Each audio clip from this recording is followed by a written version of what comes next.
We have a large number of neurological disorders which we see on our outpatients and in our ICUs and in our clinics. So I would like to stress on a few important disorders as they have a large epidemiological importance in terms of the number of people who suffer.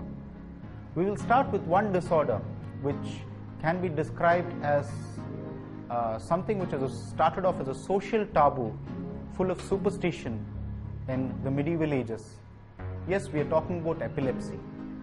Before I start off about epilepsy, I would like to define what is epilepsy and what constitutes a seizure. A seizure is nothing but the resulting consequence of hypersynchronous activation of a set of nerve cells which fire abnormally, resulting in abnormal manifestations which could be either motor in the form of convulsions or it could be sensory, autonomic and other phenomena. If seizures occur recurrently due to chronic underlying process, then we have what is known as an epilepsy.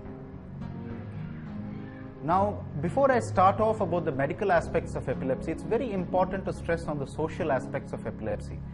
Although with the progression of education, people are more aware, but still there is a lot of superstition and taboo attached to epilepsy. There are a lot of myths attached that it occurs because of possession by devils, and these our country still has more than 80% of our population staying in villages, and we see these people very often, and very often people lead socially isolated lives because they have epilepsy. These myths must be dispelled completely.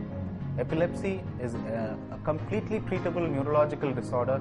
In fact, 70% of people who receive even medical therapy can be completely free of seizures. So it is very important for us to realize and spread this message that people with epilepsy should not be socially isolated and they should be given equal status as others who do not have it.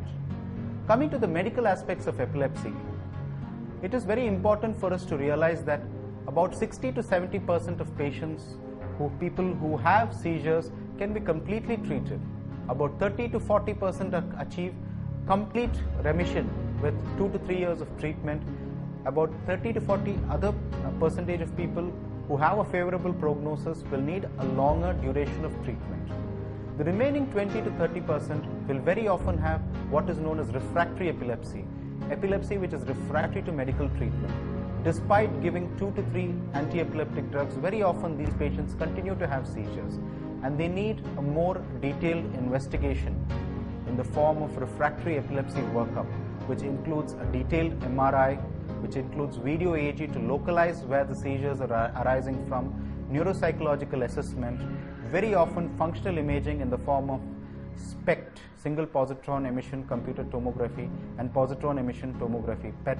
These are required to localize the focus, and sometimes surgical treatment is effective.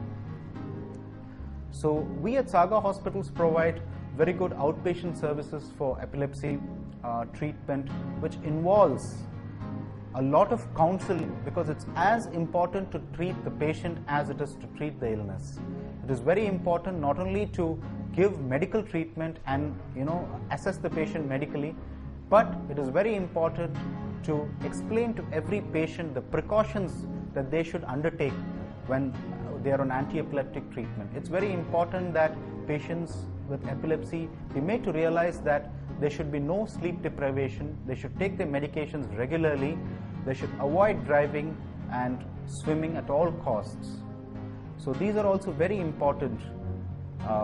Besides, another important aspect of epilepsy is that if a lady who is on anti-epileptic drugs is planning a pregnancy, it is very important to consult the neurologist and, if possible, to change the anti-epileptic to something which is very safe during pregnancy.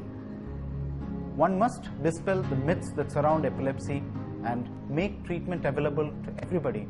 It is as much a social responsibility as it is a medical one. Sagar Hospitals.